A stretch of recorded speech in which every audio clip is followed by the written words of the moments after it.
Me voy a autojoder el día antes de que venga otro y me lo joda.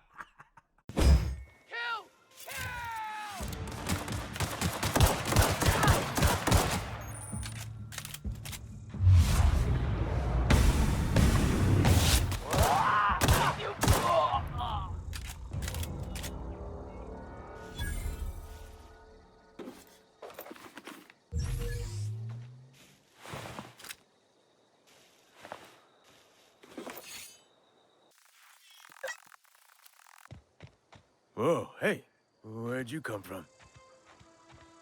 Don't go ambling out in those hills. That's marauder territory, friend.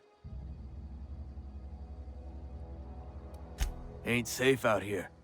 You'd best head into town. Avail yourself of Edgewater's high walls. And low prices.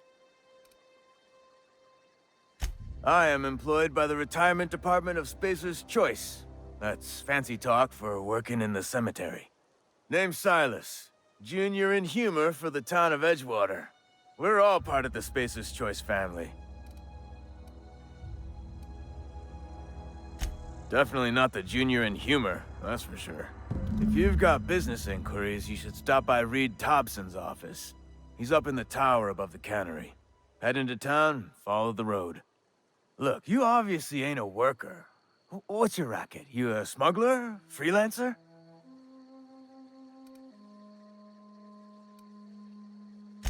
I'll be around if you change your mind.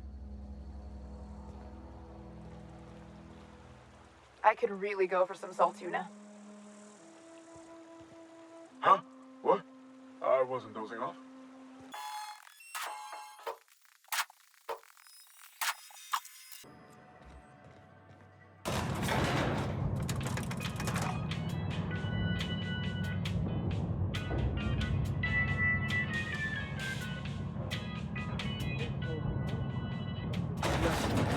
The grease monkey, Argo? I'm sorry, Mr. Thompson, sir. You asked why it's taking so long to fix. The answer's technical. Don't apologize. Just try using small words for me. The can's bust open in the oven because she's set to cook saltuna, which isn't what we've got. Mr. Thompson? I think there's someone here to see you. Focus, Miss Holcomb. You and I are still talking.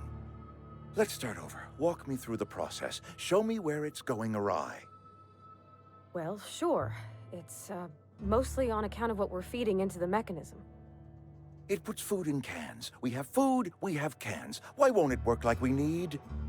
She's expecting saltuna of a certain size. We're filling the cans with, well, not fish.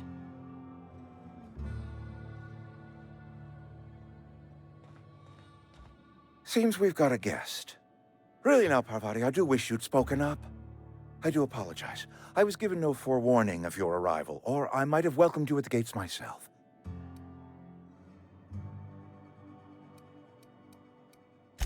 I'm Reed Thompson, Outpost Administrator. I cannot help but notice you are not in uniform. Yes, so it dawns on me. Seems I allowed my excitement to run away with my wits. Been a few seasons since we've had a visitor pass through.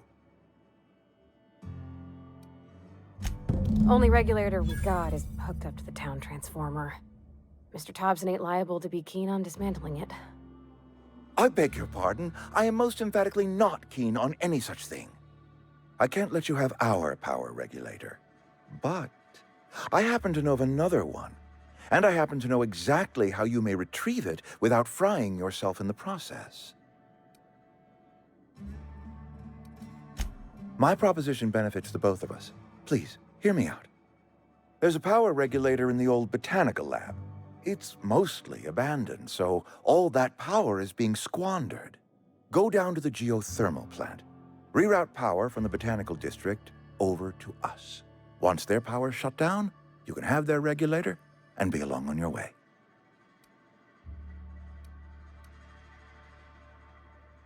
You're the first stranger to wander into town in an age.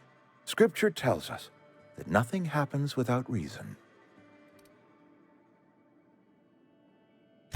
The geothermal plant was built by our owners, Spacer's Choice. Lit up the whole Vale once upon a time. Most of the Vale is now abandoned. All that power is going to waste.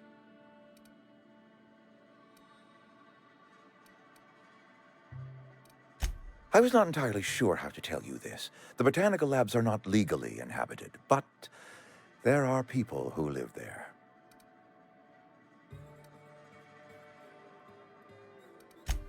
No, I do not imagine they will be pleased. But like a parent disciplining an unruly child, you will be doing them a kindness. The people living in the botanical labs, they're deserters, former workers. I need them back at their posts. I need them to come home.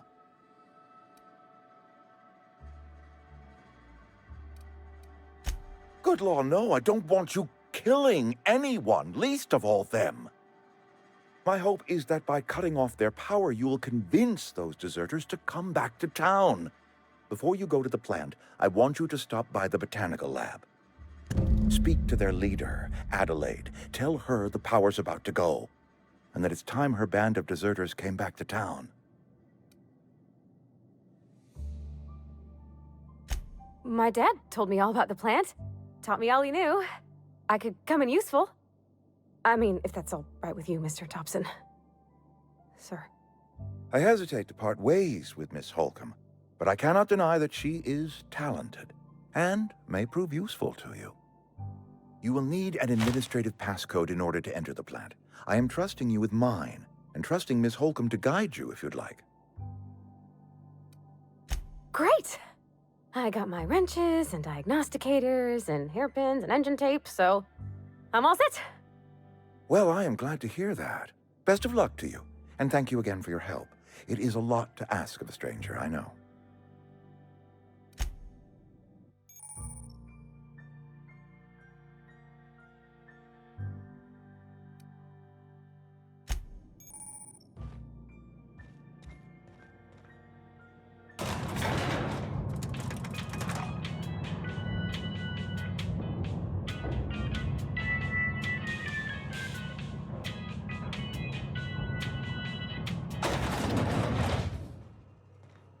Hey, mister, can we talk? Sorry. Can we talk? Sorry. You just want to get out of here. And you likely don't want to tag along like me. It's just, Mr. Thompson has his own view on matters, on account of it's his job and what all, but that's not the only side of the tale.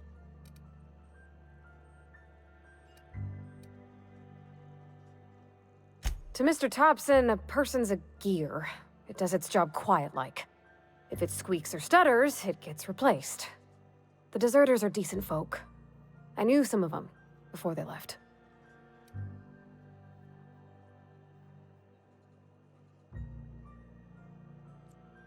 Life's hard here, especially for them that don't fit in so well. We're one big Spacer's Choice family, but every family's got the one the rest whisper about. Mr. Thompson's aiming to take away their power. They'll have no lights to see, nor heat to cook. They'll be at the mercy of marauders, or worse. I think you should talk to the town's vicar about it. Max, his name is. About if what Mr. Thompson proposes to do is upright. Leaving Miss McDevitt's folk to their fate. Their neighbors. Kin. And maybe he can think of something else to try. Something we ain't. He used to go walking outside town. Maybe he found something that'll help. It's just an idea. That's all. Thanks, mister. I just think when you gotta make a decision that'll hurt somebody, it's best to think on the right and wrong of it. That's what my dad used to say anyways.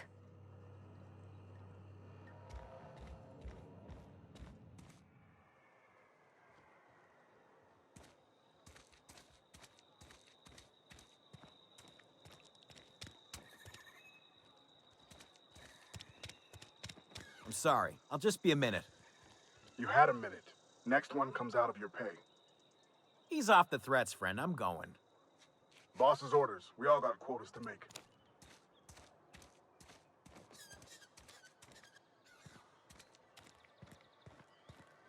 I've always felt weird in here. It's too clean.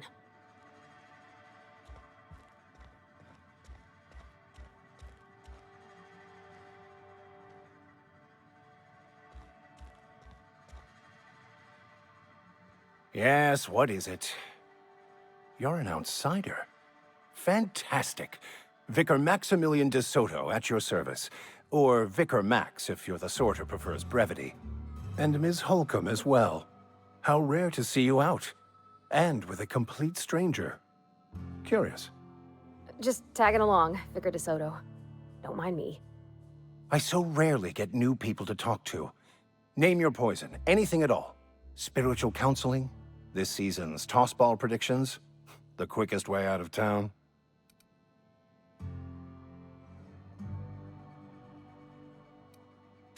What? I thought you would talk to him.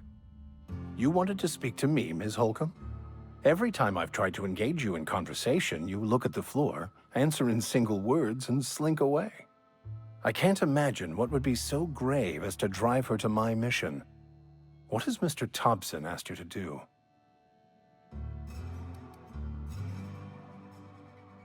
Depriving them of safety from the marauders and wildlife. I can see why that troubles you. Miss Holcomb has a soft heart. Always has, if you believe the talk. They rejected the order of society and live beyond the walls so thoughtfully provided by our Spacer's Choice patrons. Does that strike you as a responsible life choice?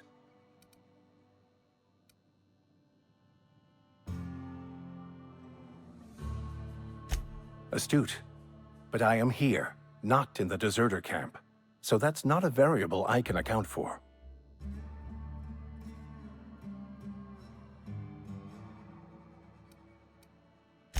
Assuming your goal is to save as many as possible, then you should bring everyone together. Send the power to Edgewater and convince the deserters to return to the fold.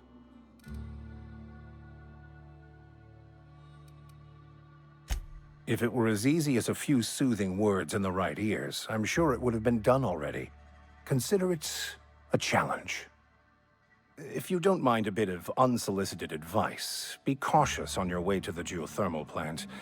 It is not as safe as you might assume.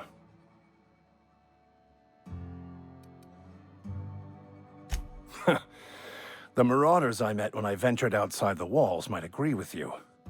Bastards snuck up on me while I was dutifully hunting for a banned book in a collector's library. Barely escaped with my life. But you see, one of the reasons I transferred here was to get my hands on that heretical text. If you managed to acquire it for me, I'd pay quite a handsome sum for the book. It's a handwritten journal, a faded blue cover with the name M. Bakonu handwritten in the lower corner. I'll mark where I saw it on your map. Assuming you're serious?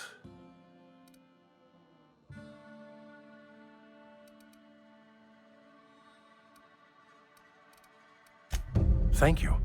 If you retrieve it, you can always find me here.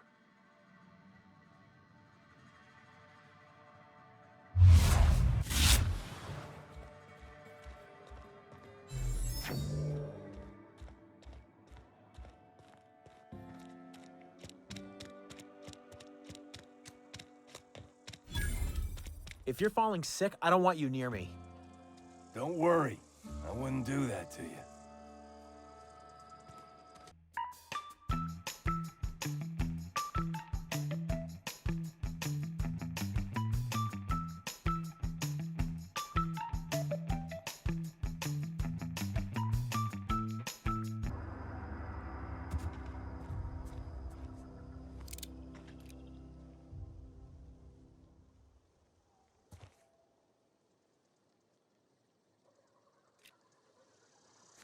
Shh.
I'm on it.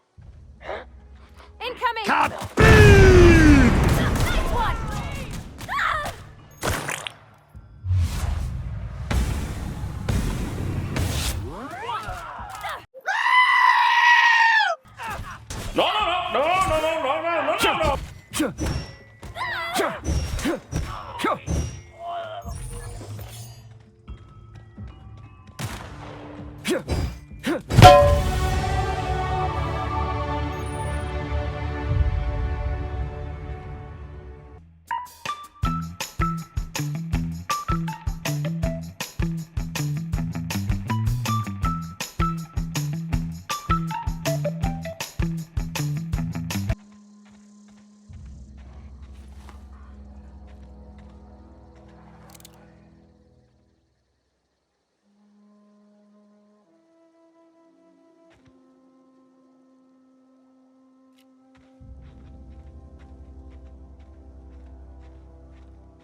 Attacking.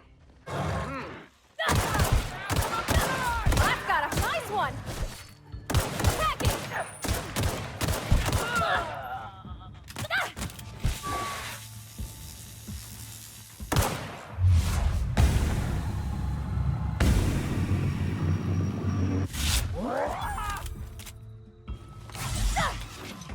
Help me! Help me! Everyone all right?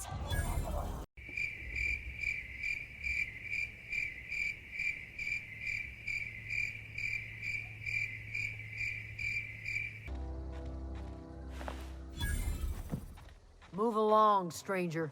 We don't want any trouble. I don't know you.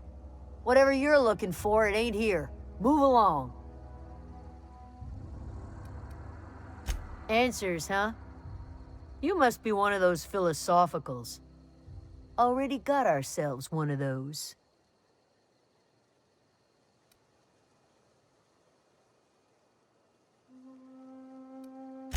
Yeah, that's us. And you can tell Thompson we're doing just fine by ourselves.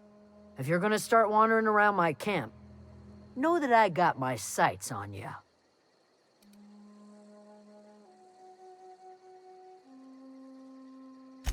Aegea what? Look, plants ain't my purview. You're better off asking after Adelaide. Enough with the questions. No offense, but I've got a lot on my mind.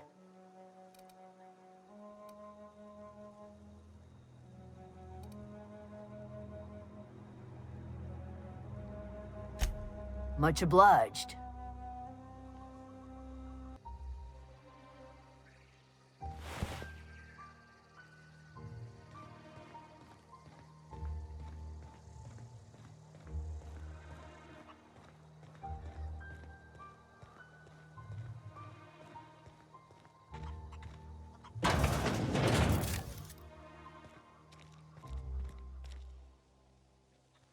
Oh gosh, it's so pretty.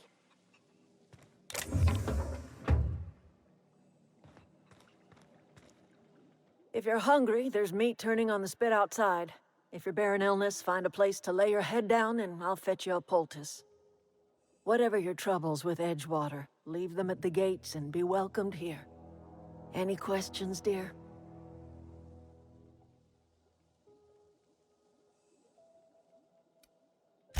I have been called that, among other things. Green Thumb, grandmother, the strange old lady who keeps flowers. But yes, Adelaide will do just fine. Excuse me, Miss McDevitt? Sorry, it's just... You got such pretty trees in here. Why, thank you. You're Robert's girl, aren't you? I remember when you were but a sprout. Thomas speaks of you often. Are you staying long? You should try some of my tobaccorn tea. I brew it in an old spittoon, but it's been cleaned.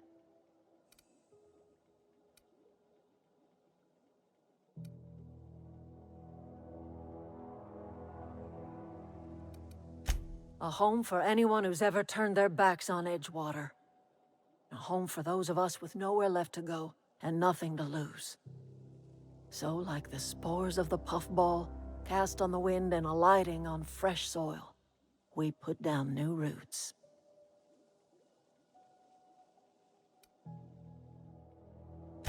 It is an unpleasant story, dear. But the short of it is that sometimes one wakes up and realizes the place that was once her home for much of her life has changed. The home in which we spent our lives has left us behind, and so we must move on. And that is as much as I will say on the subject. Reed Thompson? You here on behalf of that cold-eyed reptile? Let's hear it. What's Reed's idea of peace, then?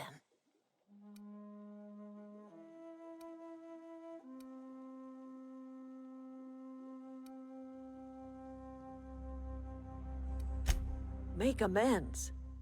Spare me. Only thing Reed knows how to make is a mess. Like everything else that comes out of Edgewater, that peace offering is canned. I and my own are living just fine out here by ourselves.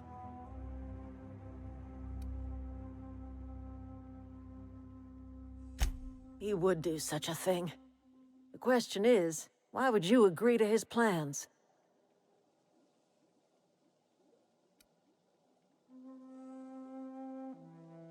Cannery's got a regulator. You want ship parts, you ought to rip them out of the cannery's guts and leave us be. If you're going down to the plant, you should divert power away from Edgewater and toward our end of the grid. Think about it. You'd be liberating an entire town from a lifetime of service to that odious cannery. Seems the sort of thing a hero would do. You've seen that miserable excuse for a town with your own lamps. Hollowed out workers laboring their lives away at the cannery, living off whatever scrap Spacer's choice throws them. You know that's true, don't you, Ms. Holcomb? Your father died of overwork. His heart gave out. He was tired all the time, sure, but he was old, ma'am, and he raised me all by his lonesome. Look what they did to this child. Lost her family to the company, and still she defends them.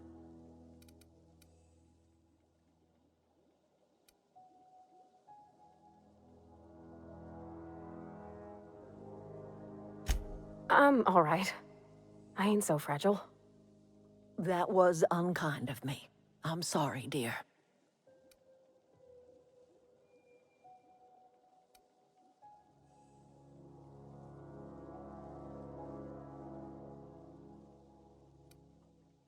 It's not much of a living. Every single person in that town has sold themselves to Spacer's Choice.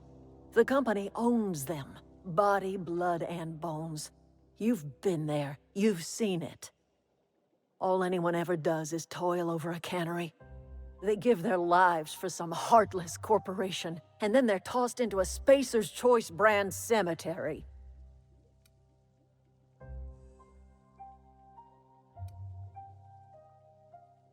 Life in Edgewater grinds to a halt. The cannery shuts down, workers desert in droves, and our own little camp grows and thrives.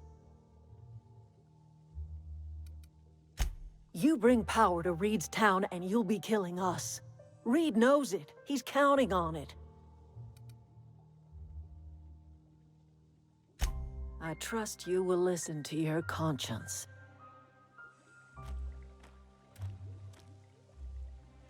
Yeah, huh?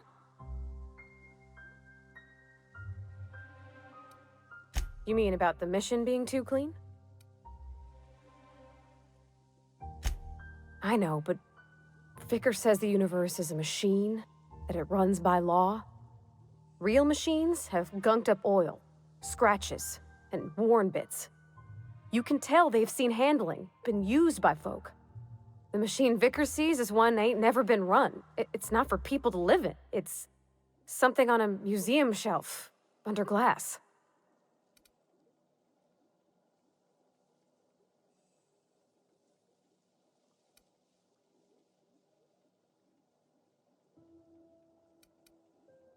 The vicar's about the only soul in the Vale who spends his time thinking on what is and ain't right. It's just that when he looks at me, I feel I'd disappoint him.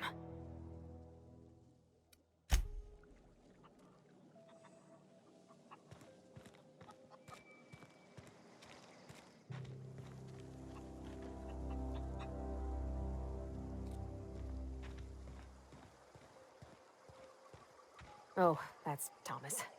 He used to follow me around before he left the cannery.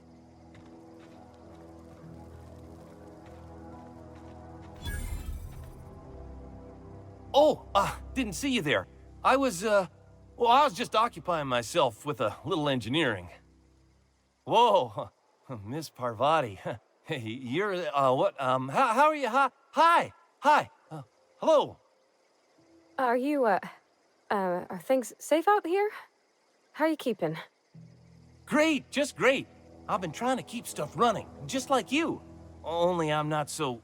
Wait, they didn't kick you out, did they? Oh gosh, no, I'm just along with this fella here. Are you from town? I mean, you don't exactly look like you're from town.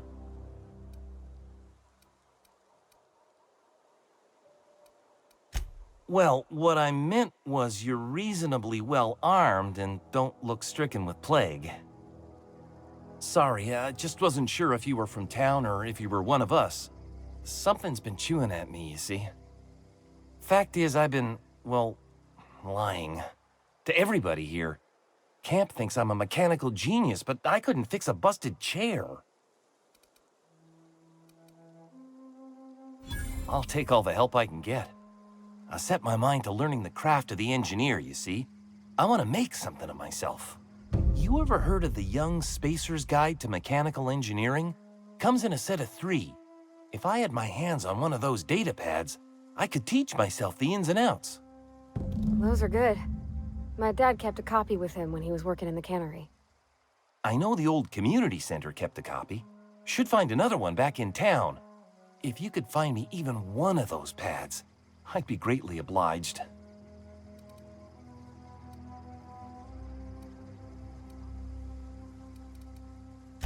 Would you? I'd be grateful.